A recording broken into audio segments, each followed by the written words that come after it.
tu as une parole de Dieu dans ta vie, que tu t'appuies sur cette parole, bien aimé, il aura la bénédiction dans ta vie. Je prophétise aujourd'hui sur l'autel de Dieu, sur l'autel de la grâce, sur l'autel de l'accomplissement, que tes situations changent de ta vie.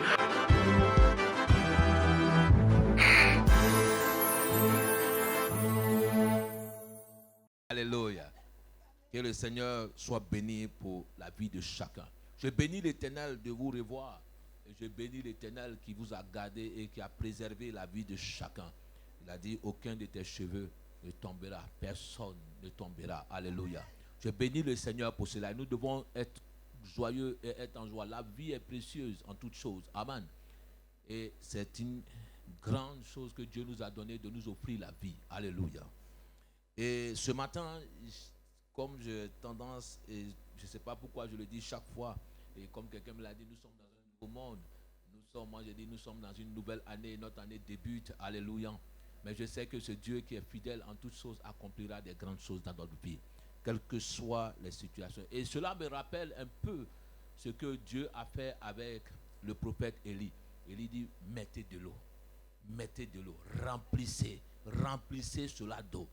Mais le feu consumera quand même. Quelles que soient les situations, les épreuves dans ta vie, Dieu te bénira. Quelles que soient les situations, les épreuves, Dieu accomplira son dessein dans la vie des enfants de Dieu. Rien ne pourra empêcher les enfants de Dieu d'atteindre une destinée. Notre futur, c'est d'aller à Canaan. Notre futur, nous allons aller. Et nous allons chanter un cantique joyeux avec Dieu. Nous savons, amen. Et je prie que chacun lutte avec tremblement, avec crainte à l'œuvre de son salut. Que chacun garde son salut précieusement. À partir d'aujourd'hui, nous avons compris quelque chose. Je vois que beaucoup de personnes avaient peur de la mort. Lorsque les gens sont devant la mort, devant des situations, la vie n'est rien. Alléluia. Et nous avons un Dieu. Beaucoup aussi, est-ce qu'ils ont pris conscience aussi? Est-ce qu'ils ont pris conscience que la vie n'était rien et qu'il y a un créateur qui décide toutes choses et qu'il y a un Dieu qui décide toutes choses? Qu'en un instant, tout le monde entier s'est arrêté à cause un simple virus. Amen.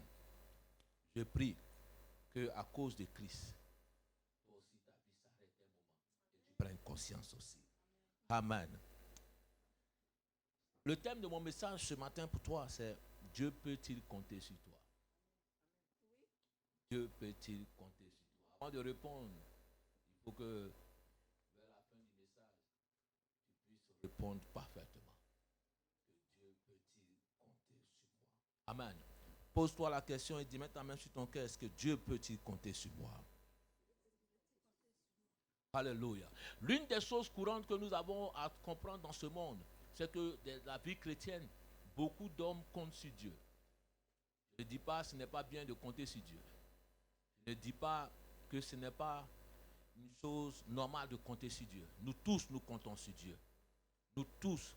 Mais nous devons savoir dans notre esprit, dans notre pensée, dans la parole de Dieu, que notre Dieu est un Dieu d'alliance. Et dans l'alliance, il fait une alliance avec une personne, avec un individu. Il fait une alliance avec un peuple. Alléluia. Et Dieu a fait toujours une alliance avec des personnes. Et dans cette alliance, Dieu a des principes. Et Dieu utilise de savoir que depuis le temps, Dieu passe toujours par des personnes pour se faire connaître.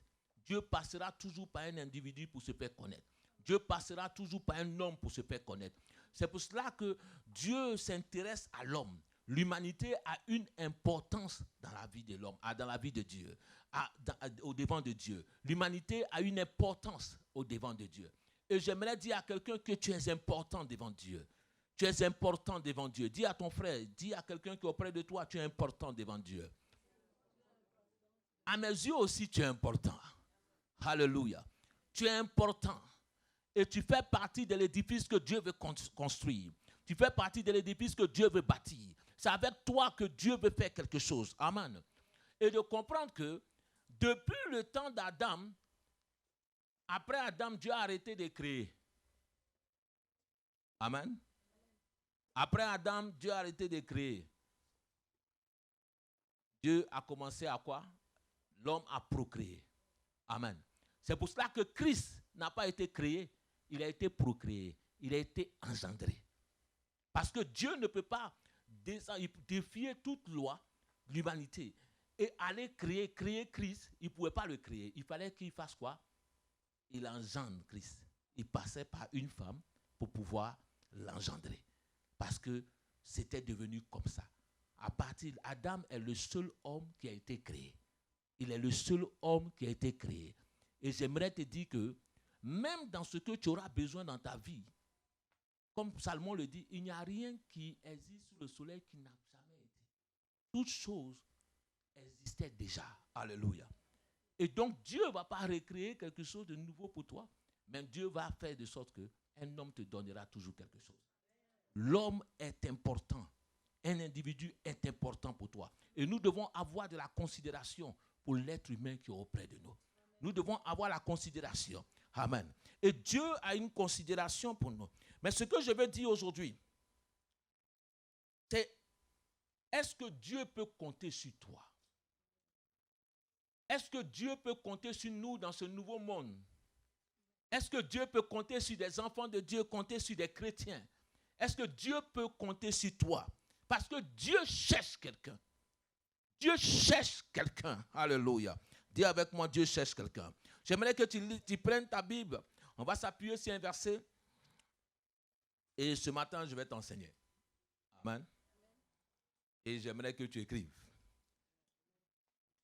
Ésaïe chapitre 6, verset 8. Ésaïe chapitre 6, je répète, Ésaïe chapitre 6, verset 8. Maman Bella. Ésaïe chapitre 6, verset 8.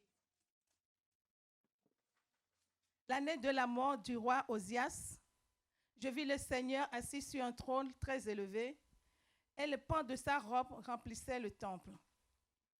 Des séraphins se tenaient au-dessus de lui. Ils avaient chacun 6 ailes.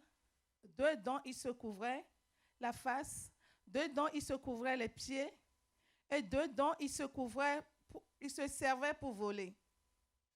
Ils criaient l'un à l'autre et disaient, « Saint, Saint, Saint est l'Éternel des armées. Toute la terre est pleine de sa gloire. » Les portes furent ébranlées dans leur fondement par la voix qui retentissait, et la maison se remplit de fumée. Alors il dit, « Malheur à moi, je suis perdu, car je suis un homme dont les lèvres sont impures. J'habite au milieu d'un peuple dont les lèvres sont impures, et mes yeux ont vu le roi, l'Éternel des armées. » Mais l'un des séraphins volait vers moi, tenant à la main une pierre ardente qu'il avait prise sur l'autel avec des pincettes. Il en toucha ma bouche et dit, « Ceci a touché tes lèvres, ton iniquité est enlevée et ton péché est expiré. » Amen. Est expié. J'entendis la voix du Seigneur disant, « Qui enverrai-je et qui marchera pour moi, pour nous? » Je répondis, « Me voici, envoie-moi. » Amen.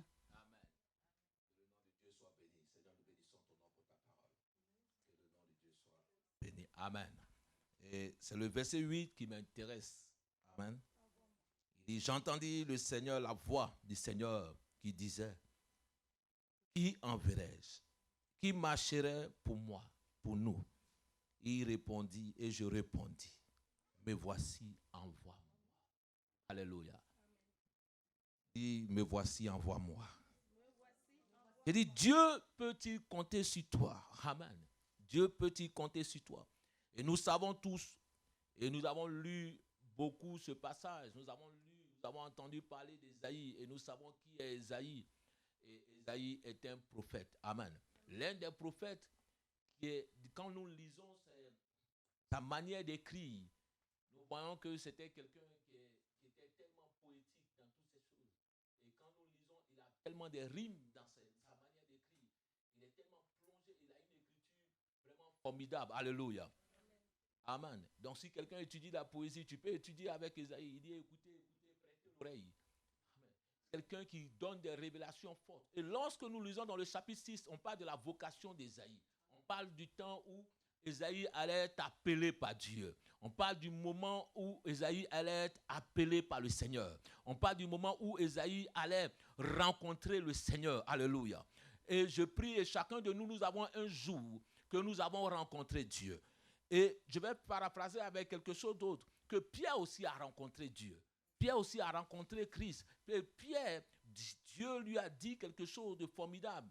Et Jésus lui a dit, il dit Pierre quoi? Il dit tu es Pierre, sur toi quoi? Je bâtirai mon église. J'aimerais dire à quelqu'un aussi que toi aussi tu es une pierre. Et comme Pierre le dit, il a dit dans le livre de 1 Pierre 2, il dit maintenant que vous êtes aussi quoi? Des pierres vivantes, édifiez-vous pour bâtir quoi? Une maison spirituelle. Nous aussi, comme des pierres vivantes, nous devons nous édifier pour bâtir des pierres spirituelles, une maison spirituelle. Dieu veut bâtir avec nous quelque chose. Dieu veut compter sur nous. Et Dieu comptait s'il cherchait quelqu'un sur lequel il allait envoyer. Et partout dans le monde, depuis le début, après Adam, Dieu a toujours envoyé quelqu'un. Dieu a toujours envoyé, a toujours pris quelqu'un. Il a pris Noé, il a envoyé Noé. Il a pris Moïse, il a envoyé Moïse. Il a envoyé Abraham. Alléluia.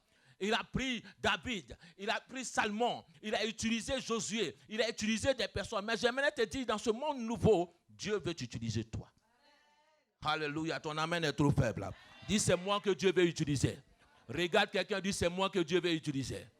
Dieu m'utilisera à 100% et il t'utilisera à 40%.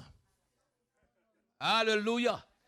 Oui, Dieu m'utilisera et Dieu veut compter sur quelqu'un. Et Dieu dit à Ésaïe, quand Ésaïe dit, à la mort du roi Osias, j'ai vu, amen, à la mort du roi Osias, lorsque le roi Osias, donc c'est que Osias c'était le blocage qui l'empêchait de voir, l'obstacle pour lui, le voile de l'incrédulité qui l'empêchait de voir la grandeur de Dieu. Je prie et je déclare que tout ce qui t'empêche de voir la grandeur de Dieu, que cela soit ôté aujourd'hui de ta vie dans le nom de Jésus.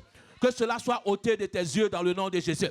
Il y a des choses qui nous empêchent de voir la grandeur de Dieu, de parvenir à notre salut, de parvenir à des grandes choses. Mais que cela soit ôté de nos yeux dans le nom de Jésus. Dis aujourd'hui, ça sera ôté. Alléluia. Et la Bible dit que ce que Ésaïe, lorsqu'il arrive vers Dieu, Ésaïe, le nom d'Ésaïe signifie simplement que l'Éternel sauve. Amen. Et j'aimerais te dire vraiment, chaque nom a une signification dans la Bible. Et lorsque tu fouilles, la parole de Dieu, elle est tellement merveilleuse que nous devons chercher à la comprendre et aller en profondeur de la parole. Et à fouiller la parole, à prendre le temps d'étudier la parole, à prendre le temps de lire la parole, à prendre le temps de faire une étude approfondie et de demander au Saint-Esprit de nous donner des révélations qu'il faut. Alléluia. Je bénis le Seigneur pour cela. Et je bénis le Seigneur qui a accompli toutes choses. Et la Bible dit que lorsque Ésaïe a vu le pan de la robe. Il dit, il a vu le pan de la robe. Il dit, il a vu quoi? Le pan de la robe. Il dit, alors je dis, malheur à moi. Je suis quoi? Perdu. Car je suis un homme. Donc quoi? Les lèvres sont impures. Et la Bible dit que l'ange qui était là, qui se tenait là, a pris quoi? Une pierre, une braise ardente pour toucher sa bouche. Parce qu'il avait des lèvres impures. Il va arriver que Dieu touche ta bouche. Que Dieu purifie notre bouche. Que Dieu sanctifie notre bouche. Alléluia. Parce que Dieu voulait l'utiliser. Dieu voulait qu'il soit quoi? Le porte-parole pour lui. Dieu voulait qu'il soit le canal pour lui, par lequel il va parler. Donc il fallait que Dieu fasse quelque chose. La première chose qu'il a fait, il a touché sa bouche. Alléluia. Il a purifié sa bouche. Par laquelle il va parler. Dieu devait purifier cela. Si Dieu doit compter sur quelqu'un, si Dieu doit compter sur quelqu'un, Dieu doit le purifier de toute iniquité. Tu ne peux pas être dans le péché et que Dieu puisse t'utiliser. Tu ne peux pas être dans le péché et voir la gloire de Dieu. Tu ne peux pas être dans le péché que Dieu peut compter sur toi. Dieu a toujours mis à part des personnes. Et si Église de Dieu, si tu es encore en vie, c'est que Dieu a un plan parfait pour toi. C'est parce que Dieu veut compter sur toi. C'est parce que Dieu a fait le choix de te laisser vivre pour pouvoir accomplir quelque chose à travers toi. Si tu es encore en vie, c'est qu'il y a un plan parfait pour toi. Si tu es encore vivant, il faut que tu prennes conscience dans ton esprit et dans ta pensée que le Seigneur m'a laissé en vie pour pouvoir faire quelque chose avec moi. Je suis vivant parce que Dieu veut que j'accomplisse quelque chose pour lui. Dieu comptait sur Ésaïe. Dieu a touché la bouche d'Ésaïe. Et Dieu a changé, il a purifié ses lèvres. Alléluia. Et la Bible dit, Ésaïe, après cela, a entendu la voix. Il a fait quoi? Il a entendu la voix qui lui a dit, qui enverrai-je? Et c'est là que je vais m'appuyer pour pouvoir te demander si Dieu peut compter sur toi. Dieu cherche un homme. Il dit, qui enverrai-je? Pour marcher devant nous. Il ne dit pas pour marcher devant moi, mais il dit pour marcher devant nous. Je ne comprends pas que le Seigneur dit, qui enverrai-je? Il parle au singulier et après il dit, il parle à la troisième personne. Il dit pour marcher qui? Devant nous, au pluriel. Pour que quelqu'un marche devant nous. Et je crois que tous ceux qui ont suivi l'enseignement du Saint-Esprit, comprendront ce que Dieu veut dire. Alléluia. Et ce que cela signifie. Que Dieu parle comme une seule personne. Il est un. Amen. Il est un. Le Père, le Fils, le Saint-Esprit. Mais ils sont différents dans leur rôle. Il devait marcher devant nous. Ésaïe dit, me voici, envoie-moi. Dieu ne te forcera jamais. Dieu ne te forcera jamais à faire quelque chose. Dieu veut que tu aies une volonté à toi-même. C'est un choix de pouvoir accepter le Seigneur. C'est un choix de pouvoir donner sa vie au Seigneur. C'est un choix de pouvoir consacrer sa vie au Seigneur. C'est un choix. Alléluia. Avant, ma mère nous amenait à l'église. Mais nous n'avons pas conscience de ce que c'est Jésus. Amen. Elle nous forçait parce qu'elle fermait la cuisine. Donc si tu ne vas pas à l'église, tu ne manges pas. Donc les dimanches, nous sommes obligés d'aller à l'église avec elle. Pour revenir, pour s'asseoir, pour manger. Et puis quand elle demande, le Seigneur est très bon. Alléluia. Avant, quand elle était catholique, elle nous faisait prier. Elle nous réveillait à 5 heures pour prier. On ne comprenait jamais ce qu'elle disait. Elle parlait dans notre ethnie. Saint-Michel à la c'est moi qui ai fait. Il dit, j'ai fait quoi? Ce n'est pas ce que j'ai fait. Pourquoi je vais dire que je l'ai fait? Alléluia. Mais on ne savait pas l'importance. Il faut que chacun de nous rencontrons Dieu personnellement. Chacun de nous rencontrons Dieu. Je crois qu'aujourd'hui, les gens ont tendance à suivre. Dans le monde entier, tout le monde va à l'église. Tout le monde prie maintenant. Tout le monde va à l'église. Tout le monde va à l'église. Mais il faut qu'aujourd'hui, ce monde-là, ce temps qui est arrivé, il faut que toi-même, tu rencontres Dieu personnellement. Il faut que tu rencontres Dieu personnellement. Pour que Dieu puisse compter sur toi, il y a des qualités que Dieu recherche chez un homme. Il y a des qualités que Dieu recherche chez les chrétiens. Il y a des qualités que Dieu recherche. Et c'est là que je vais en venir. Tu dis, Dieu peut compter sur moi. Oui, envoie-moi. Mais il y a des qualités qu'il recherche chez toi. Et c'est ces qualités-là que je veux te révéler. C'est ces qualités-là que je veux que l'enfant de Dieu comprenne dans ce monde-là. Aujourd'hui, dans cette nouvelle année, dans ce monde où tu as été déconfiné, quelles sont les premières qualités, la première qualité que Dieu recherche chez quelqu'un? Il faut que tu sois un travailleur. Dis à ton frère, sois un travailleur. Alléluia. Quand nous lisons dans le livre de Matthieu 25, à partir du verset 14 à 30, on ne va pas le lire, tu le notes. La Bible dit que Jésus va donner une parabole. Et c'est la parabole des talents. Et lorsque Jésus va donner la parabole des talents, il va expliquer que dans cette parabole-là, un homme va donner des talents à des serviteurs, il va les confier certaines choses. À l'un, il a confié un certain nombre, à l'autre, il confie un nombre. Et quand il revient pour demander, celui qui a eu plus, il a multiplié. Il y a un qui a eu un seul. Il a pris et il a caché. Il a pris et il a gardé. Il a pris et il a gardé. Et il dit, quand le maître est venu lui demander, Il dit, je sais, toi maître, que tu moissonnes où tu n'as jamais sémé. Tu moissonnes où tu n'as jamais sémé. C'est pour cela que j'ai pris et j'ai gardé pour toi. Alléluia. Je sais, maître. Donc, ce qu'il veut dire, et ce que Jésus va répondre, le maître va lui dire quoi? Méchant et paresseux. Alléluia. Il lui dit quoi? Méchant et paresseux. Quelqu'un qui n'aime pas travailler. Quelqu'un, d'abord, la première qualité que le maître lui dit, c'est qu'il est méchant. Donc, il y a des hommes qui sont méchants, qui sont foncièrement méchants. Il y a des chrétiens qui sont méchants. Des fois, même certaines personnes refusent d'aller à l'église parce que lorsqu'ils rencontrent, ils vont à l'église, ils rencontrent même la méchanceté. Tu es chrétien, mais tu es méchant. Je prie que Dieu change ton cœur. Que Dieu change ta pensée. Penser en mal des autres.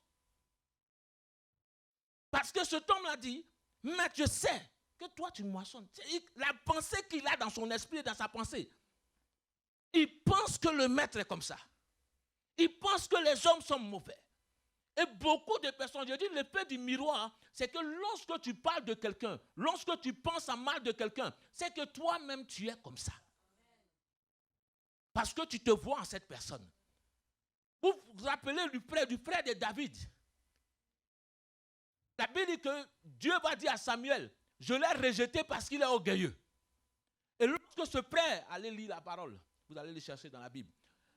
Et lorsque le frère va arriver, David va arriver au combat, il va dire, oh petit orgueilleux.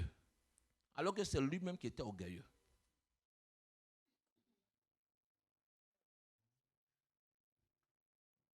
Ne soyons pas méchants. Dieu est un Dieu qui est bon. Il y a des chrétiens qui sont foncièrement méchants. Il y a des hommes qui sont foncièrement méchants. Tu es chrétien, tu chantes, tu loues Dieu, tu pries. Mais quand on te voit dans ton travail, tu es méchant. Tu peux faire des méchancetés à des personnes. Mais pourtant, c'est toi qui pries. Comment tu veux que cette personne se convertisse? Comment tu veux que cette personne se convertisse? Tu peux aller parler en mal de quelqu'un. Même dans ton travail. Tu peux parler, polémiquer sur quelqu'un.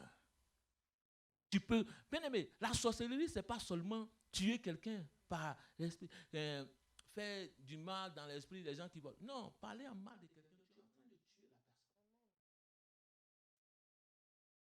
Détruire une réputation de quelqu'un, c'est de la sorcellerie.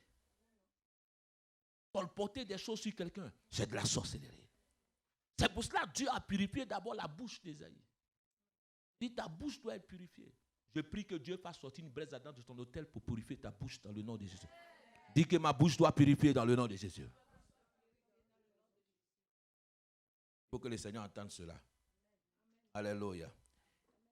Il dit, il est paresseux, méchant et paresseux. L'une des choses que Dieu recherche chez des hommes, c'est des hommes qui travaillent. Il dit, mon Père qui est là-haut agit, et moi aussi, quoi? J'agis. Et lorsque Jésus va parler à ses serviteurs, à ses disciples, il va dire que vous dites que la moisson est dans 4 mois. Mais moi, je vous dis qu'il est temps maintenant de moissonner. Ils pensent, et ils remettent à des gens qui remettent toujours au lendemain. Des hommes qui remettent au lendemain. Ce que tu peux faire aujourd'hui, fais-le aujourd'hui maintenant. Tu dois comprendre que le temps qu'on a eu aujourd'hui, tu ne savais pas que le monde allait s'arrêter un moment. Donc si tu avais remis des choses au lendemain, à cause de ce confinement, tu n'as pas pu faire. Tu as perdu quoi? 3 mois. Ce que tu dois faire maintenant, fais-le maintenant.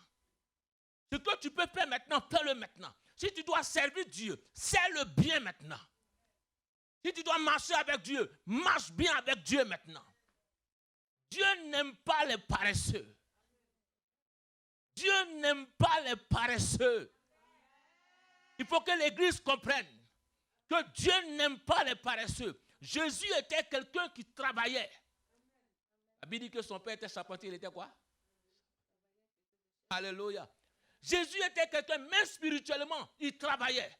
La Bible dit que la nuit, le Seigneur priait. Mais le matin, il était en action. Je ne comprends pas à quel moment il dormait. À quel moment un peu de sommeil et la pauvreté viendra devant ta porte. Les chrétiens doivent travailler. Un chrétien doit être un travailleur. Ne dors pas. Quelqu'un qui dort, qui se lève à 11 heures. Ce n'est pas normal. Dieu va faire. Dieu ne fera rien. Alléluia. La réussite ne tombe pas comme cela. Tout ce que tu veux, même dans le spirituel, même la chrétienté, dans la chrétienté, dans le spirituel, toute œuvre que tu veux, que Dieu accomplisse, les dons, les ministères, il faut que toi, tu t'exerces à travailler spirituellement. À pouvoir lire, à pouvoir prier, à prendre du temps pour pouvoir lire la parole, à prendre du temps pour mettre de côté. Combien nous gaspillons notre temps? Nous perdons le temps. Il dit racheter le temps quand les jours sont mauvais. Nous perdons le temps. Combien de temps nous passons au téléphone avec des personnes? À dire des choses inutiles. À dire des choses qui ne nous apportent rien. Moi, si tu veux me faire sortir de la maison, c'est que vraiment il y a quelque chose de bon. Ouais, je suis assis, je dis je sors. Si quelqu'un m'a appelé, c'est qu'il y a quelque chose de trop important. Il y a une seule chose. Mon travail qui peut me sortir. C'est que s'il revient, il faut qu'il gagne quelque chose. L'aide ne sort jamais comme ça sans revenir les mains vides. Il faut que tu apprennes à discipliner ta vie. À ne pas perdre le temps avec ce qui est inutile. À ne pas perdre le temps. Parce que le temps passe vite. Le temps, tu ne vas pas prendre le temps. Tu as une banque pour garder le temps. Pour dire j'ai 10 ans que j'ai gardé, je vais aller récupérer. Ça n'existe pas. Les 10 ans, où quelqu'un a économisé 10 ans, tu as épargné 10 ans quelque part. Tu ne pourras pas épargner des années quelque part. Le temps et l'année que tu as, l'âge que tu as aujourd'hui, les choses qu'on faisait, peut-être nous avait 20 ans, je ne peux plus le faire aujourd'hui. Arrivé à un certain moment, même quand tu commences à faire attention à ta vie, il y a certains risques que tu ne veux plus prendre. Parce que tu commences à voir que non, tu t'approches à un certain moment, il faut que tu sécurises toutes choses. Il y a certaines choses, avant on s'engage rapidement, mais à un moment donné, tu commences à dire, ah là, il faut que je fasse attention, parce qu'à un certain moment, je dois sécuriser beaucoup de choses. Parce que je tends. Mon bel, elle est déjà à la retraite.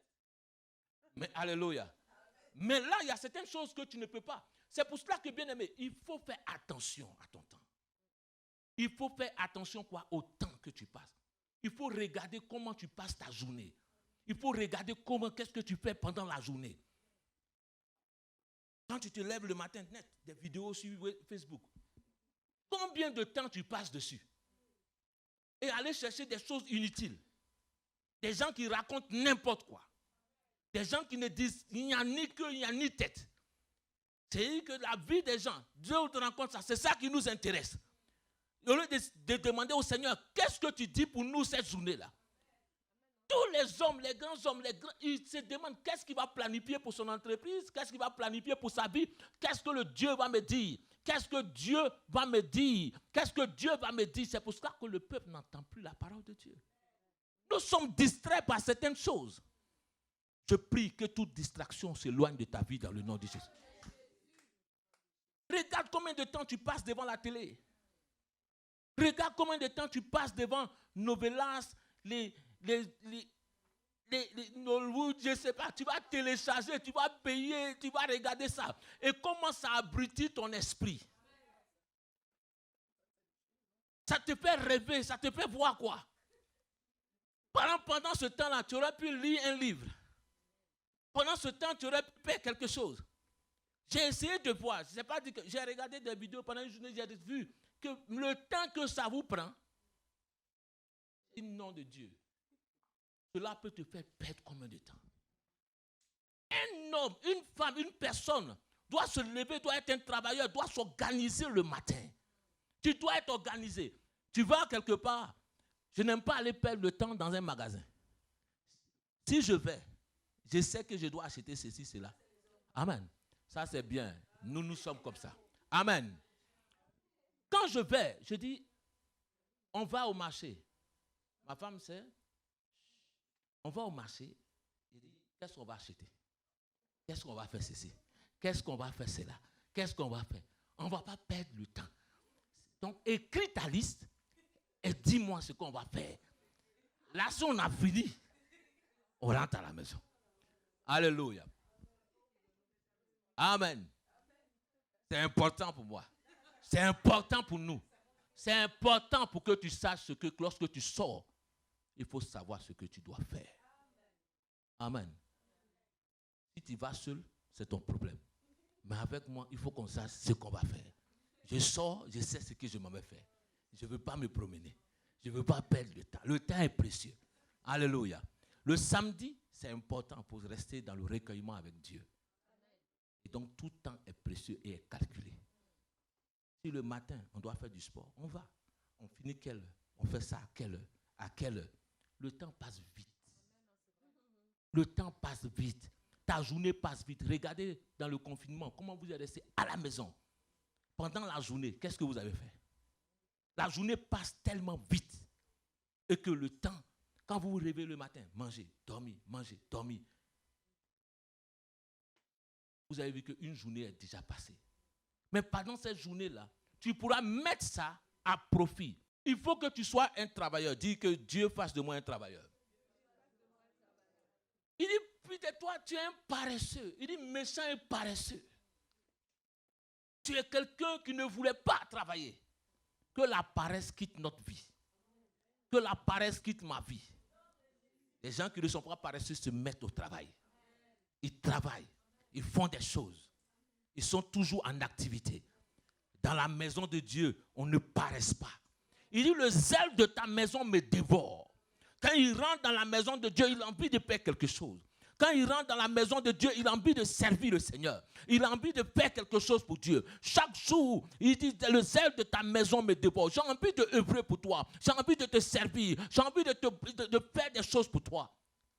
Dieu recherche des hommes qui sont travailleurs. Non des hommes qui vont paresser, qui vont avoir quelque chose, faire le service avec nonchalance. Tout ce que tu fais, c'est avec nonchalance.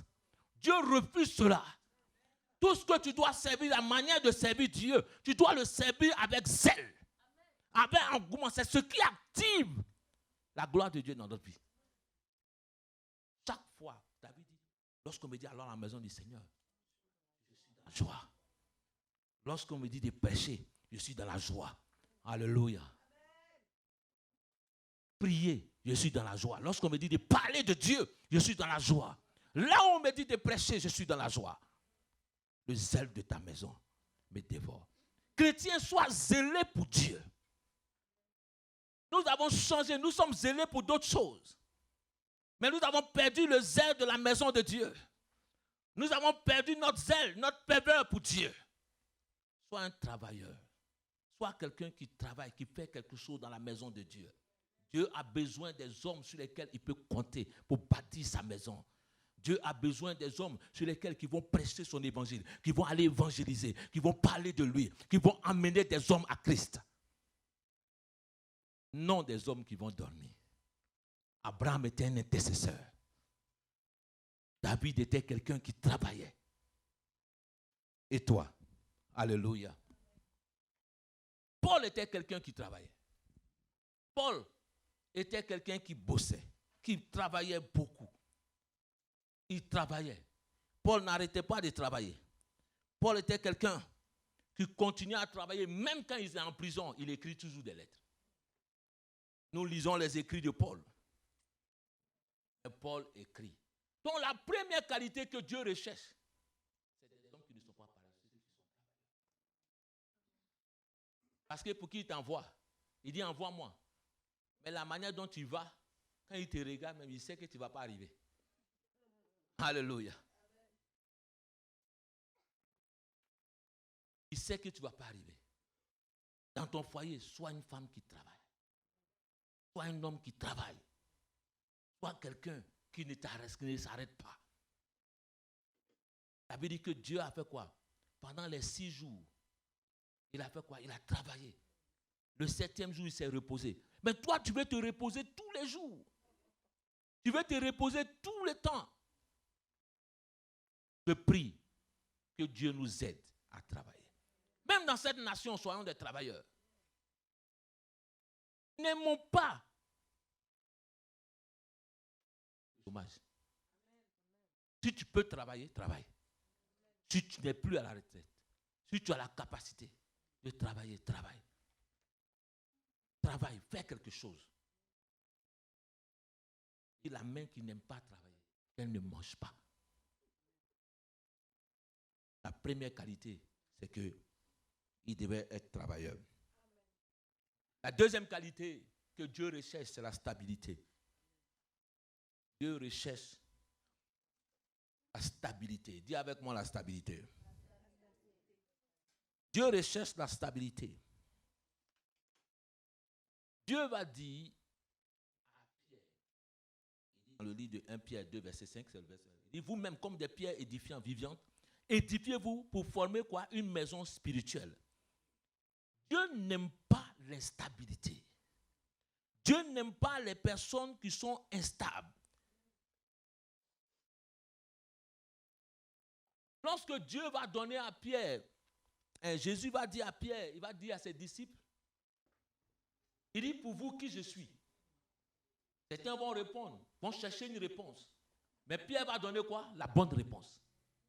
Il va dire, tu es le Christ. Jésus va lui dire, ce n'est pas la chair et le sang qui t'a révélé cela. Mais c'est quoi? L'Esprit de Dieu. C'est Dieu qui t'a révélé cela. Ce qui peut nous rendre stables, c'est d'avoir la révélation de Dieu. Quand quelqu'un a eu la connaissance de la révélation de Dieu, devant toute épreuve, devant toute situation, elle est toujours stable. Même quelles que soient les choses qui se passent, je sais ce que Dieu m'a dit. Mais quand tu t'appuies sur la connaissance ou le témoignage de quelqu'un d'autre, tu ne pourras pas avoir stabilité dans ta vie. Quand quelqu'un est stable, il est ferme dans ses décisions et dans ses choix. Je sais ce que je veux. Je sais ce que j'ai pris. Mon mariage, je sais que toi, tu es ma femme. Je sais que tu es mon mari. Quelles que soient les épreuves, les circonstances, les situations, je suis stable. Je demeure stable. Alléluia. Je prie que Dieu donne la stabilité dans vos foyers dans le nom de Jésus. Que Dieu donne la stabilité. Je suis stable en tant que chrétien. Je suis chrétien jusqu'à la mort, quelles que soient les situations. La Bible dit que dans les derniers temps, il dit la foi, l'amour de certaines personnes vont refroidir. Ma foi, mon amour pour Dieu ne refroidira jamais. Dis avec moi, mon amour ne refroidira jamais. Au contraire, corona ou pas, mon amour pour Dieu grandira encore davantage. Moi, le confinement, ça m'a fait du bien. Moi-même, j'aime me confiner. Alléluia. Parce que j'aime prendre du temps pour rester seul, pour rester avec Dieu, pour pouvoir faire des choses. Et cela m'a permis de dire non, c'est un temps pour moi pour me reposer. C'est un temps pour pouvoir prier. Ça te permet un temps de pouvoir de recueil. Ce n'était pas un mauvais moment. C'est une bonne chose. Mais la seule chose, c'est parce que peut-être ils ne vont pas te donner l'argent. Mais sinon, c'est une bonne chose. Si vous laissez à la maison, vous me payez. Quoi le problème? Alléluia. Mais c'était une bonne chose que des personnes ont passé du temps avec leur mari, passé du temps avec les enfants. C'était une bonne chose ou pas? Ne voyez pas tes parents tout le temps, mais vous tous, vous êtes à la maison. Ça prend du temps. C'était comme le temps où vous pensez du temps. Quelqu'un, vous êtes l'un sur l'autre. Là, vous allez vous apprendre à vous connaître. Là, l'espace est petit, mais vous êtes dedans. Là, vous allez apprendre à vivre ensemble. C'est là que vous vivez ensemble. Parce que ce moment-là, chacun veut regarder une autre chaîne, l'autre veut regarder l'autre, mais vous êtes obligé de vous comprendre. Parce que là, vous devez apprendre des choses. Mais cette situation ne doit pas, les épreuves ne doivent pas vous déstabiliser dans votre foi. Quand certaines personnes disent à cause de certains, non, ma foi, non. Il faut avoir la révélation de Dieu pour être stable. Qui est Christ pour toi? Qui est Jésus pour toi? Qui est Jésus pour toi en tant qu'enfant de Dieu? Si tu sais qui est Jésus pour toi, quelles que soient les situations, tu restes stable. Quand un problème arrive dans ta vie, moi, je suis avec Christ. Je n'abandonnerai jamais Christ. Je ne laisserai jamais tomber Christ. Alléluia. Quand je suis arrivé en Europe, certaines personnes disaient, il dit non, ici, les gens mangent son totem. Je ne mangerai pas mon totem dans le nom de Jésus. Si j'ai un Dieu que je sers, si j'ai un Dieu en qui je crois, je sais que ce Dieu qui m'a mené dans ce pays me donnera la gloire dans le nom de Jésus. Oui, si tu connais Dieu, pourquoi tu vas te vendre moins cher par rapport à ce que tu penses que les situations, les épreuves, et après, ton salut, où tu le mets? Je prie que Dieu nous aide à rester stables. Soyez comme des pierres vivantes. Mais pour que nous restions stables, nous devons nous édifier. Nous devons nous édifier par quoi? Par la parole de Dieu. Nous devons nous édifier par quoi? Par la prière. C'est la prière qui va déterminer, va t'amener à être stable. À un moment donné, Pierre, même celui que Dieu va dire quoi? Jésus va lui dire, tu es Pierre, je bâtirai mon église sur toi. Et je te donnerai quoi? Les clés des séjours de quoi? Des morts. Il a remis à Pierre quoi? Les clés des séjours des morts. Je prie que Dieu te donne des clés. Quand tu es stable, Dieu te donnera des clés. Des clés pour ouvrir des portes. Bien qu'on peut dire que Paul a fait des grandes choses, mais Pierre est celui qui a ouvert. N'est-ce pas? Qui est parti chez Corneille en premier? C'est Pierre qui est parti chez Corneille. Si Pierre n'ouvrait pas la porte, Paul ne peut pas rentrer. Donc il y a des personnes cette année, Dieu va leur donner des clés pour ouvrir des portes. À cause de ta stabilité. Quand tu es stable, on te confie des choses. Quand tu es stable, Dieu peut te confier quelque chose. Mais toi-même, tu n'es pas stable. Toi-même, tu es instable. Tu vas nous conduire où? Tu vas amener quelqu'un où? On ne suit que des hommes qui sont stables. Parce que les langages ne changent pas. Son oui et son non restent toujours pareils. Ce qu'il te dira aujourd'hui, demain, il dit, il va te le dire. Il dit, moi, ma parole là, ce que je t'ai dit, c'est ce que j'ai dit. Moi, ce que j'ai dit là, c'est ça. Et les paroles là, c'est comme ça. Tu ne vas pas faire changer. Alléluia. Ce que lui a choisi aujourd'hui, c'est ce qui va dedans. Je préfère que tu sois stable. Que Jésus soit avec toi. Que quel que soit ce qu'on te propose, quelles que soient les situations, quelles que soient les circonstances, sois stable. Dis, je serai stable dans le nom de Jésus. Donc la deuxième qualité que Dieu recherche, c'est quoi? La stabilité. La deuxième qualité que Dieu recherche, c'est la stabilité. Il recherchait quelqu'un qui était stable. Dieu n'utilise pas des personnes qui sont instables. Aujourd'hui, tu es ici. Demain, tu es là. Aujourd'hui, tu es ici. Demain, tu es là. Même dans tes amitiés, tu es instable. Tu as tel ami aujourd'hui. Demain, tu as tel Paul. Demain, c'est Pierre. Sois stable. Alléluia. Dieu m'a en train de me montrer un livre à écrire. Et peut-être dimanche, je vais prêcher sur ce livre. Je n'ai jamais prêché sur le mariage, mais dimanche, je vais prêcher dessus. Et enseigner. Il te dit, ne marie pas un Cananéen. Alléluia. Et je vais te donner des détails dans la Bible. Alléluia. Sois stable. Demain, tu as Paul. Demain, tu as Jean. Demain, c'est Roland. Après, demain, ton amitié, c'est celui-là. Après, même des gens qui ne sont pas fidèles dans l'amitié. Mais où est l'ami que tu venais à la maison? Comment? Combien de fois? C'est une instabilité dans ta vie. Je refuse toute instabilité dans l'église dans le nom de Jésus. Demain, tu es dans telle église. Après, demain, tu es ici. Après, demain, tu es là. Après, demain, tu es là. Après, demain, tu es là. Après, demain, tu es... Sois stable. Assieds-toi. Apprends. Grandis. Deviens mature. Et deviens quelqu'un de grand dans le nom de Jésus. Sois stable. Dis à ton frère, sois stable. Pierre devait être stable.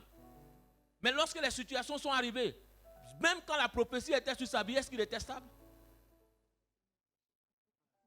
Sa voix n'a pas été changé. Sa parole a changé. Lorsqu'il a vu Jésus être pris, cette jeune fille va lui dire, toi tu es avec lui. Elle dit non.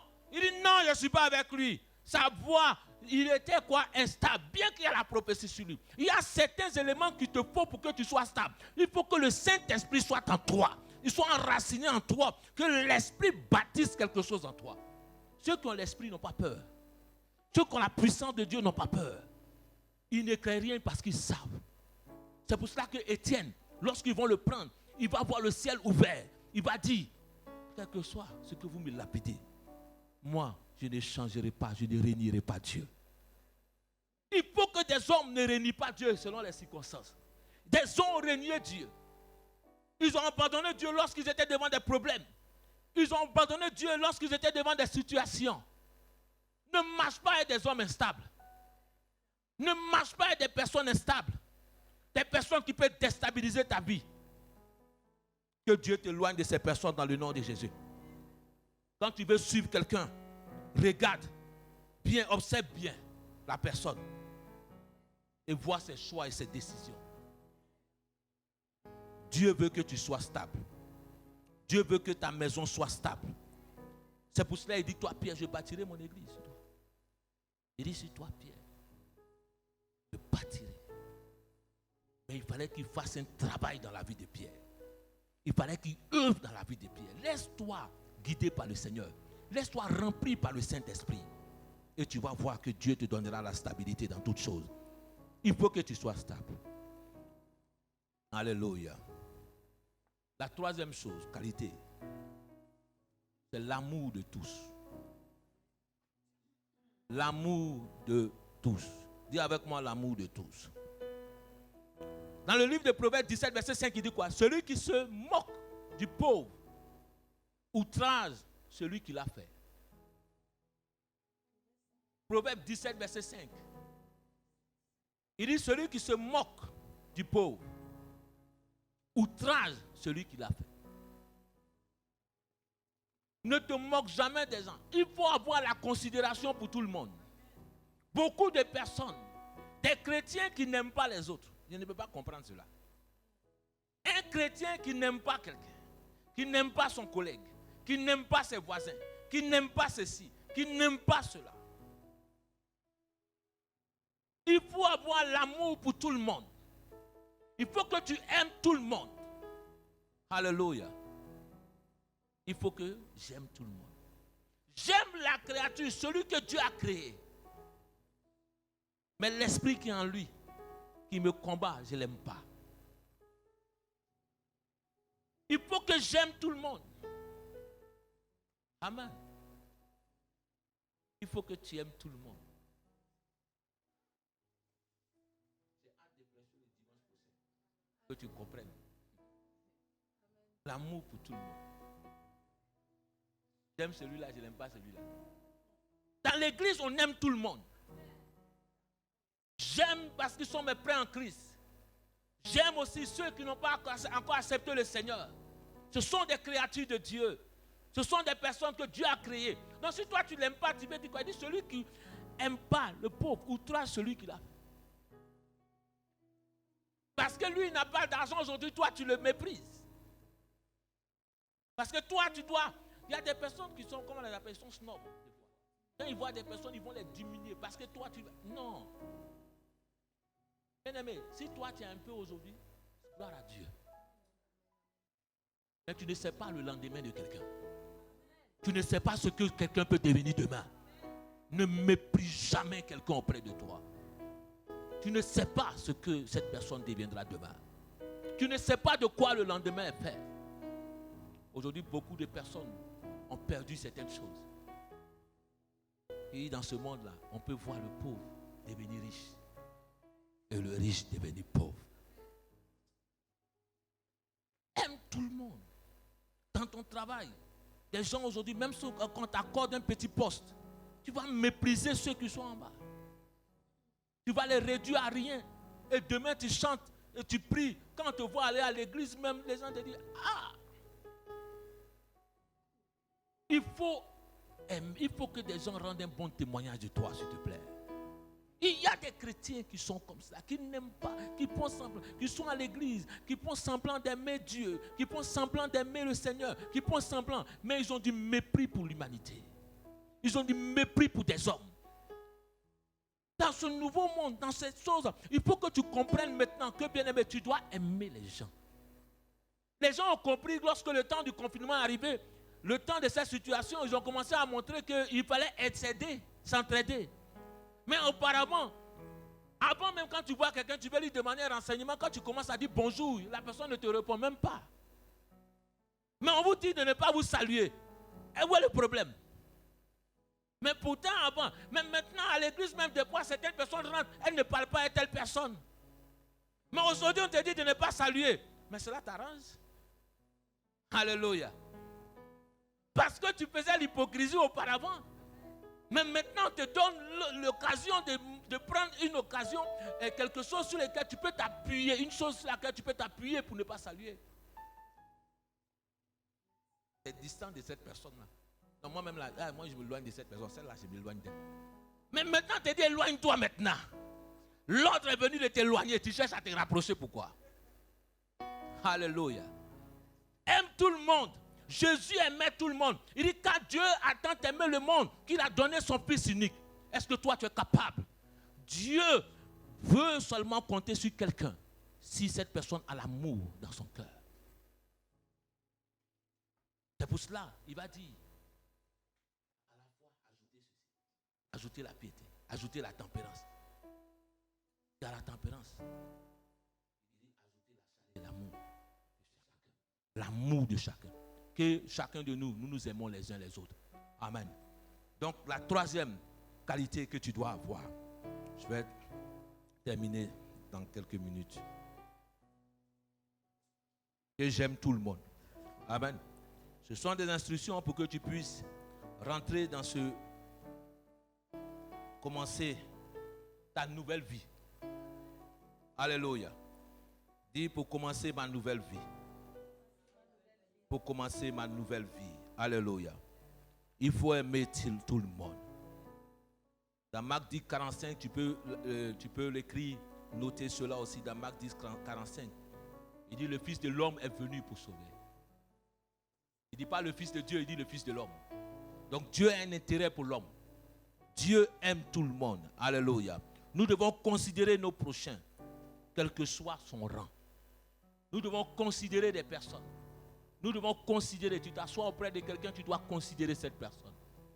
Ce n'est pas parce qu'aujourd'hui, toi, tu as quelque chose que tu ne considères pas ton frère. Il faut que dans l'église de Dieu, nous sommes tous pareils. Alléluia. Il faut que nous ayons la considération pour chacun. La quatrième qualité, c'est de surveiller tes propos. Surveiller ton langage. Surveiller tes paroles. Amen. Jacques 3, verset 1 dit quoi? Il dit Dieu. Il dit quoi? D'une même source, peut-il jaillir de l'eau douce et amère? Amen. Ta bouche, ta parole, tes paroles.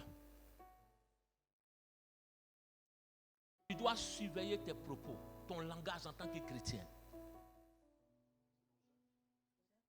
Dans Jacques 3, verset 1. Vous pouvez noter aussi Ecclésiaste 5, verset 2. Il dit la voix de l'insensé se fait connaître, se fait entendre de l'abondance de ses paroles. Des gens qui parlent trop. Qui parlent. Dieu n'utilise pas des gens qui bavardent trop. Alléluia. Il faut que tu surveilles ton langage. Des fois même dans le mariage, une femme qui bavarde trop, les hommes n'aiment pas. Alléluia. À plus forte raison, un homme qui bavarde. Tu bavardes trop. Tu parles trop. Et tu parles, il dit la voix de l'insensé se fait connaître par l'abondance de ses paroles.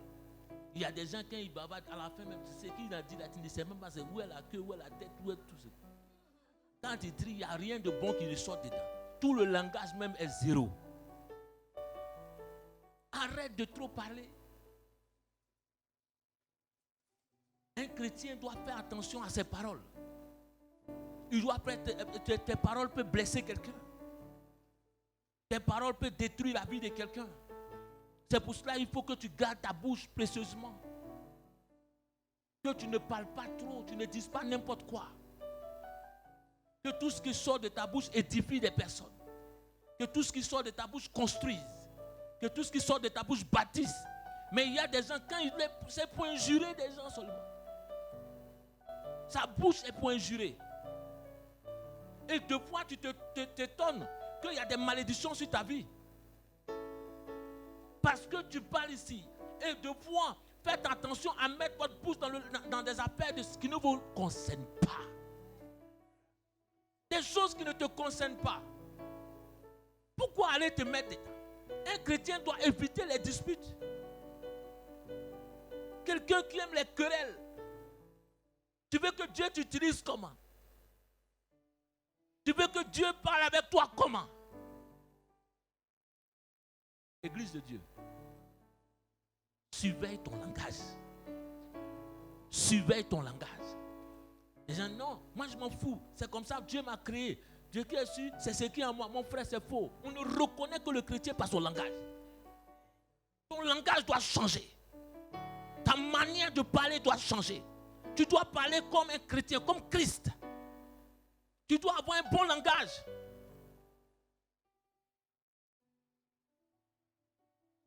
Si moi je voulais parler comme avant, peut-être ici tu n'as pas compris mon français. Mais quand je parle aujourd'hui, personne ne peut savoir que si tu me parles en nouchi, je peux te parler de nouchi jusqu'à la fin. Mais mon langage a changé. Il faut que tu changes ton langage, tu changes ta manière de parler. Il faut surveiller tes propos. Esaïe, c'est pour cela que Dieu a touché la bouche, c'est important. Dans sa bouche, des choses amères ne doivent pas sortir. Dis à partir d'aujourd'hui, je surveillerai mon langage. Des bonnes choses sortiront de ma bouche. Des bonnes choses sortiront de ma bouche. Alléluia. Dis des bonnes choses sortiront de ma bouche. Dieu veut que tu surveilles ton langage. Il ne faut pas que ton langage soit un mauvais langage. Quand tu arrives et puis les gens disent, ah, elle arrive encore, ou il arrive encore. Il ne veut même pas s'asseoir avec toi. Il veut même, elle va dire quoi encore même? Il n'y a rien de bon qui peut sortir là-bas. Non. Il faut que les hommes aient envie de t'écouter. Quand ils s'asseyent, ils ont envie de t'entendre une autre fois. Quand tu apportes quelque chose, tu apportes un discours qui est sensé, qui est sage. Quand tu parles. Et comme on a vu dans l'exemple de Job, tout le monde parlait. Mais on dit, cet homme-là n'a pas parlé pendant tout le temps. Mais au dernier moment, il dit, j'ai cru que vous étiez sage. Mais j'ai vu que vous n'étiez pas sage. Parce que à cause de votre âge, quand vous étiez des vieux, je pensais que vous étiez sage. Mais j'ai vu que ce n'était pas la sagesse. Et c'est pour cela que je disais que le vieillard, ce n'est pas celui qui a les cheveux blancs. C'est celui qui détient la sagesse. Tu peux être jeune et être sage. Parmi tes amis, tu peux être sage. Parmi ta génération, Dieu a besoin de toi. Est-ce que Dieu peut compter sur toi dans cette génération? C'est ces qualités qu'il faut que tu aies pour que Dieu compte sur toi pour t'envoyer. Dieu n'enverra jamais un insensé. Quelqu'un qui parle sans rien dire. Quelqu'un qui a un langage vulgaire. Même un homme, quand il marie une femme, elle a son langage qui est vulgaire. Tu l'amènes dans ta famille. Quand elle veut ouvrir ta bouche, tu dis, tu appuies son pied. Alléluia. Tu dis, hé, elle va dire quoi encore? Notamment, tu pries le Seigneur. Tu es en train de prier en langue dans ton cœur. Tu dis, Seigneur, ferme sa bouche. Parce que tu te dis, elle va gâter tout là. Alléluia. Béni soit le Seigneur. Quelqu'un, quand il venait, il dit, non, elle va gâter encore. Ferme. Alléluia. Là, tu as dit, c'est bon. Tu as dit, c'est bon. Le reste, les gars, ils commencent à dire, mais quand la fin va arriver, non, fermez, sinon il va tout mélanger. Est-ce que il ne faut pas que l'homme ait la crainte d'aller avec toi dans sa famille. Il ne faut pas qu'il ait la crainte d'aller avec toi parmi ses amis. Il ne faut pas qu'il ait la crainte. Moi, ma mère, elle n'a pas étudié, elle ne sait pas parler français. Mais quand elle parle avec mon père est avocat. Donc, mais quand elle parle avec les autres, elle parle. Les gens ont envie de l'écouter. Vous croyez que c'est l'école seulement, les études, mais le bac plus 5, le bac plus 9 qui donnent la sagesse? Non. Quand tu vas au village, tu vas voir des gens qui sont remplis de savoir et de connaissances. Quand ils te parlent, tu as envie de t'asseoir. Tu as envie d'écouter ces personnes qui disent, mais où ils ont eu cette connaissance-là? Tu peux être sage. C'est Dieu qui donne la sagesse. Je prie que l'Esprit de Dieu te donne la sagesse. Tu peux être une femme sage. En apprenant auprès de tes parents. En t'asseyant pour regarder ce qui est bon, ce qui est mauvais. En discernant des choses dans ce monde-là. En lisant, en te cultivant, en analysant. Que nos jeunes gens aiment lire. Aimez lire. Une des dernières choses avec lesquelles je vais te laisser, c'est être subjectif. Une dernière qualité. De ne pas être subjectif, pardon. Ne pas être subjectif. C'est un groupe français où ça va. Il dit à Pouchou, c'est un groupe français, il va dire, c'est pas gros. Donc tu as compris. Alléluia. Donc je peux passer dessus, de ne pas être subjectif. La subjectivité donne quoi? L'incapacité d'apprendre. Quand quelqu'un est subjectif, une personne subjective est tellement convaincue de la valeur de son opinion. C'est quelqu'un qui est convaincu que son opinion est la bonne. Alléluia. Et donc quand tu es convaincu de cette opinion-là, tu ne peux rien apprendre. Vous pouvez le voir dans Matthieu 20, versets 25 à 26. Il dit que celui qui veut être grand, servir. Alléluia. Ne croyons pas connaître toutes choses. Lorsque nous pensons connaître toutes choses, Ésaïe ne savait rien du tout. Il fallait que Dieu lui apprenne. Jérémie dit, je ne sais rien, je ne sais point parler. Et le Seigneur dit, je mettrai ma parole dans ta bouche. Alléluia. Quand nous venons devant Dieu, quand nous montrons que nous voulons connaître, nous connaissons tout. Nous ne connaissons rien du tout. Laissons le Saint-Esprit nous enseigner. Laissons l'Esprit de Dieu nous guider. Dieu nous apprendra beaucoup de choses. Quand tu rentres dans un travail, tu rentres quelque part, fais-toi petit. Ne montre pas que tu sais tout. Je rendais un témoignage et je disais que lorsque nous on avait fait des stages, on voulait faire des stages. Et donc quand on est parti au stage, on voyait les apprentis en train de travailler. Des gens travaillaient, ils étaient stagiaires, donc on dit c'est toi qui contrôle, c'est toi qui es chef. Je dis, ah non, c'est pas comme ça on fait. Mais nous on a appris sur le papier. On a appris sur le papier. Ce que tu as appris, ce n'est pas la même chose sur le terrain. C'est la différence. Alléluia. Tu peux aller à l'école de quoi? De coiffure, de toutes ces choses. Mais tant que tu ne pratiques pas, tu vas savoir dessiner, tu vas savoir faire ceci. Mais tu vas donner des ordres pour faire. Mais la personne qui sait bien faire, c'est elle qui compte. Alléluia. C'est elle qui compte. Dans un moment donné, la personne me dit non. Comme tu sais faire, montre-moi. Et maintenant, j'étais là. Je tourne, je pose. Tu veux prendre ce que tu as étudié à l'école pour mettre là. À un moment, il dit, il faut m'apprendre.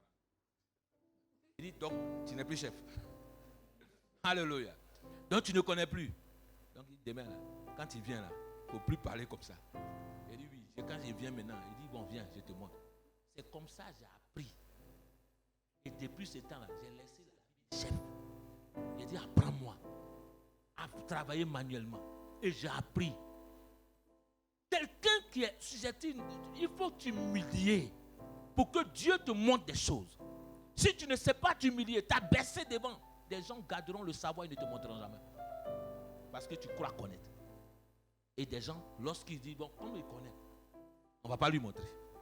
Comme il connaît, on ne va pas lui enseigner. Jésus veut que tu sois petit. L'église de Dieu doit apprendre. L'église du Seigneur doit apprendre. Ne sois pas susceptible. Alléluia. Ne sois pas susceptible. La dernière chose avec laquelle je vais te laisser, on va prier et puis on va partir.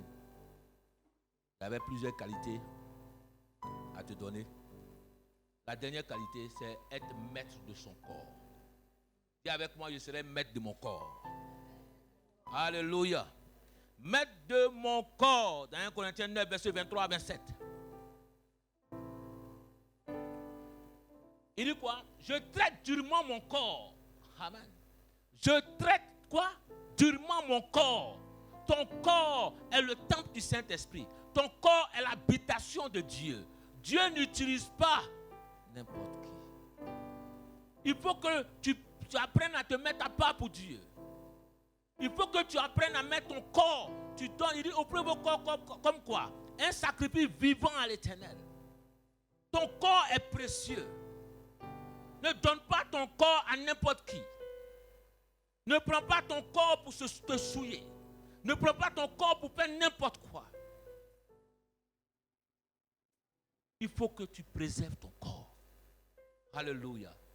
Dis à partir d'aujourd'hui, je préserverai mon corps. Cela appartient à Dieu.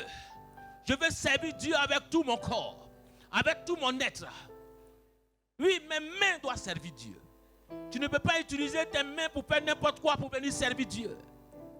Ton corps est précieux, enfant de Dieu. Tes yeux sont précieux. Ta bouche est précieuse. Tout est précieux. Tes oreilles sont précieuses. Je n'écoute pas n'importe quoi. Est-ce que tu comprends, enfant de Dieu? Est-ce que Dieu peut compter sur toi? Parce que tu as trop vite répondu oui tout à l'heure, maman Bella. C'est sur ces qualités-là que tu peux répondre. L'une des choses que tu peux marquer encore, des qualités que Dieu veut, c'est être disposé à souffrir. Alléluia. Être disposé à... Dis, je suis disposé à souffrir. Être disposé à souffrir, ça ne veut pas dire que non, tu vas souffrir. Mais c'est être prêt à toute épreuve et éventualité. Armé dans la pensée de souffrir. Tu es armé, tu sais que Dieu peut compter sur toi, quelles que soient les situations, quelles que soient les épreuves, quelles que soient toutes choses, tu n'abandonneras pas Dieu. Alléluia. Dans 1 Pierre 4, verset 1, il dit quoi? Il dit quoi? Il dit Christ.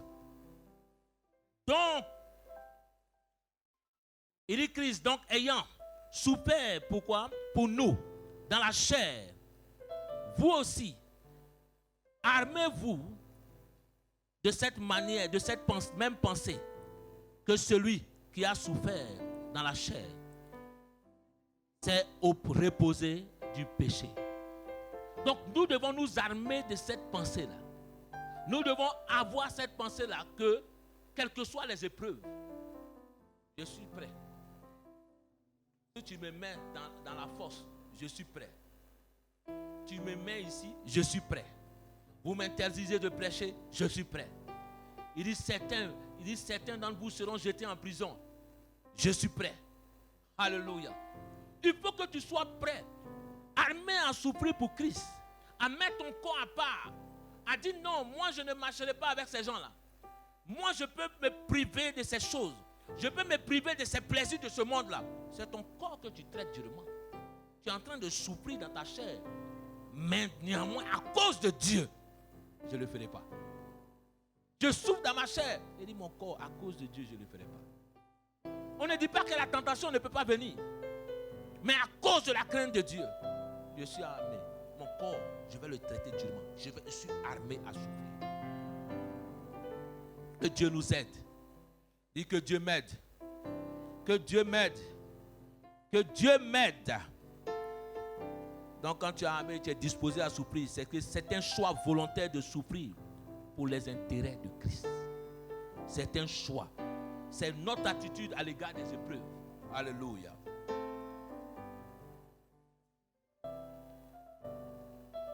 La dernière chose. Maman Rose dit encore. Il n'a pas dit que c'était le dernier. La dernière chose. Être fidèle dans les questions d'argent. Être fidèle dans les questions d'argent. Amen. Vous allez voir dans Matthieu 6, verset 24. Il dit, nul ne peut servir 2 maîtres. Nul ne peut quoi? Servir 2 maîtres. Car il haïra un et aimera quoi? L'autre. Ou il s'attachera à l'un et méprisera l'autre. Vous ne pouvez pas servir Dieu et maman. Tu ne peux pas aimer l'argent et servir Dieu. Il dit l'amour de l'argent est la racine de tout. On n'a pas dit que l'argent est mauvais, mais l'amour. À cause de l'argent, il dit certaines personnes sont devenues comme des Balaam. Alléluia. Et quand il revient dans la susceptibilité aussi, Balaam était la même personne aussi. C'était quelqu'un qui avait son opinion personnelle. Mais lorsqu'il venait devant Dieu, Balaam va lui dire, va maudire. Balaam va venir demander à Dieu, Seigneur, est-ce que j'irai avec eux?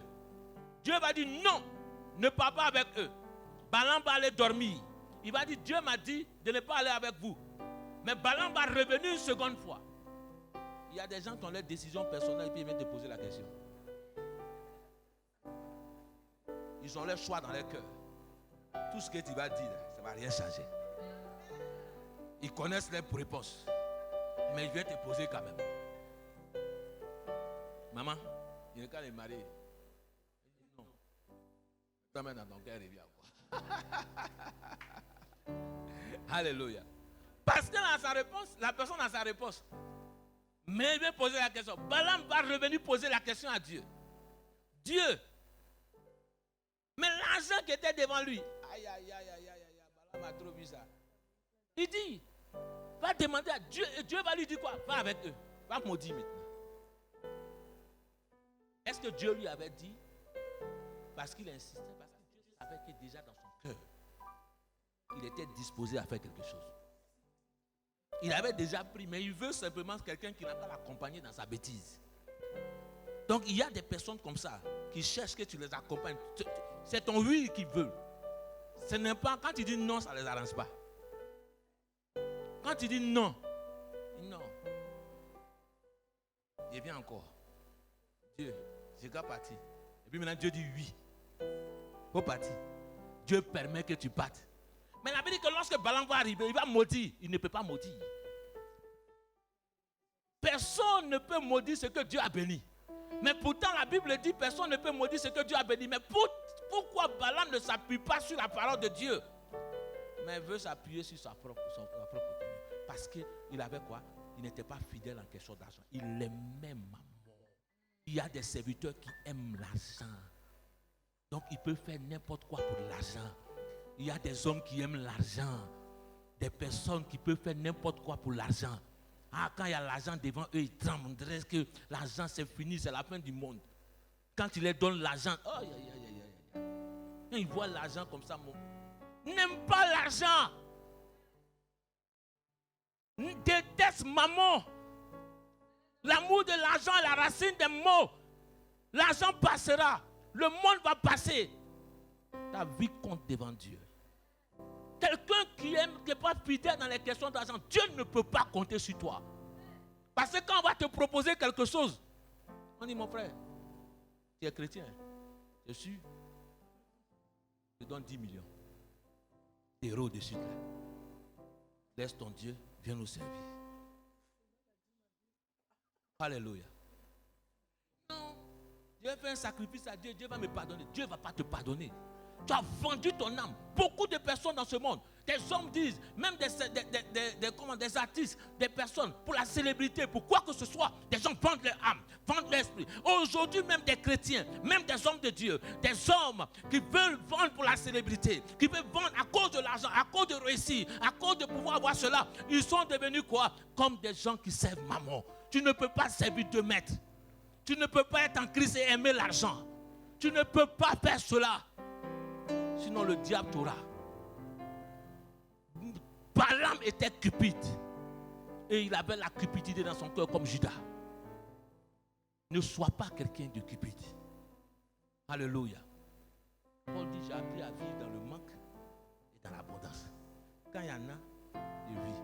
Quand il n'y a pas aussi, je vis. C'est ceux-là qui ne sont pas appris à vivre comme ça. C'est eux qui se font des tumultes. Que Dieu nous aide. Que ces qualités-là soient en nous. Que ces qualités-là soient en toi. Pour ces débuts que tu commences, est-ce que Dieu peut compter sur toi? Est-ce que ces qualités-là soient en toi? Est-ce que ces qualités-là, tu peux les avoir? D'être fidèle dans les questions d'argent. D'être quelqu'un qui est stable. Qui sait ce qu'il veut. Alléluia. Mets ta main sur ton cœur. Dis Seigneur,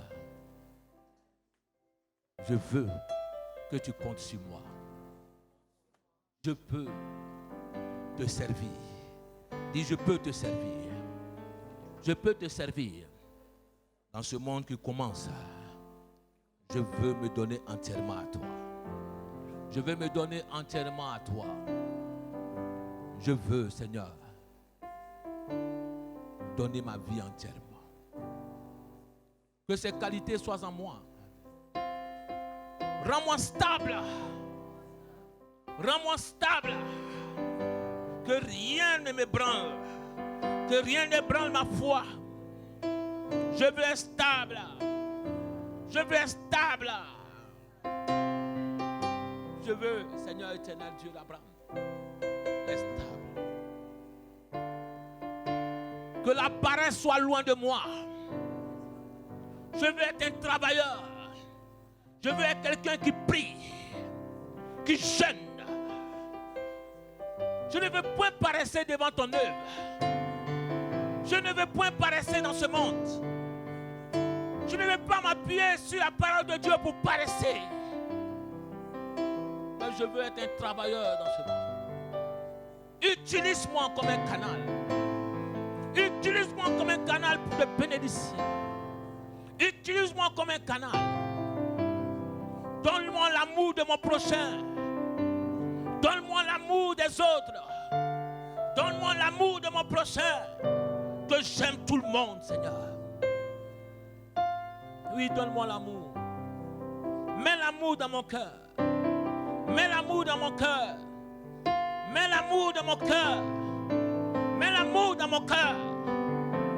Oui, Seigneur éternel. Je ne sais rien. Dis avec moi, je ne sais rien. Mais je veux apprendre de toi. Je ne sais rien. Mais je veux apprendre de toi. Aide-moi à apprendre de toi. Enseigne-moi. Enseigne-moi tes voies. Montre-moi le chemin par lequel je dois passer. Montre-moi le chemin dans ce monde par lequel je dois passer. Que je ne suis pas ma propre volonté, mais que ta volonté se passe dans ma vie.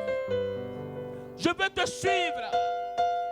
Je veux vivre avec toi. Marcher dans tes pas. Enseigne-moi à marcher. Apprends-moi à marcher. Apprends-moi à marcher. Je ne sais pas marcher dans ce monde, mais apprends-moi à marcher. Seigneur éternel, je veux être fidèle en toutes choses. Que l'amour de l'argent soit loin de moi. Que l'amour de l'argent soit loin de moi. Que je t'aime plus que toutes choses. Que je t'aime plus que toutes choses. Tu comptes beaucoup pour moi. Tu comptes beaucoup pour moi, Dieu. Oui, Jésus, tu comptes beaucoup pour moi. À partir d'aujourd'hui, je sais que tu comptes plus que pour moi. Je te servirai.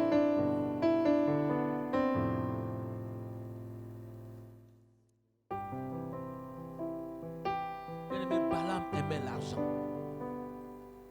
Des personnes qui peuvent abandonner la maison de Dieu pour de l'argent. Qui peut abandonner la vision de Dieu pour de l'argent.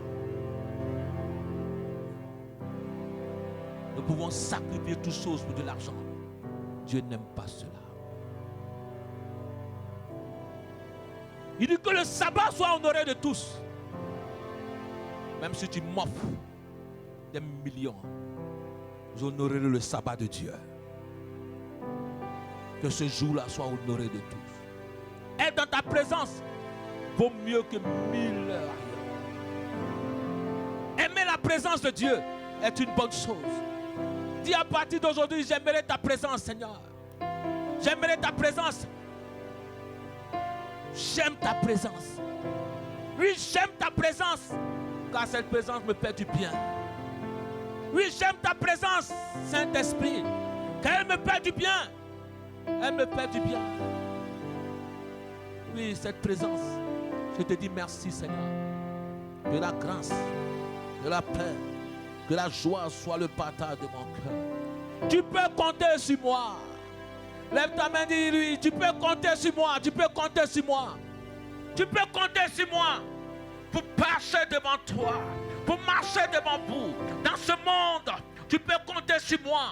Dans cette génération, tu peux compter sur moi. Tu peux compter sur moi. Seigneur, dans cette génération, pour apporter la lumière. Tu peux compter sur moi pour prêcher ton évangile.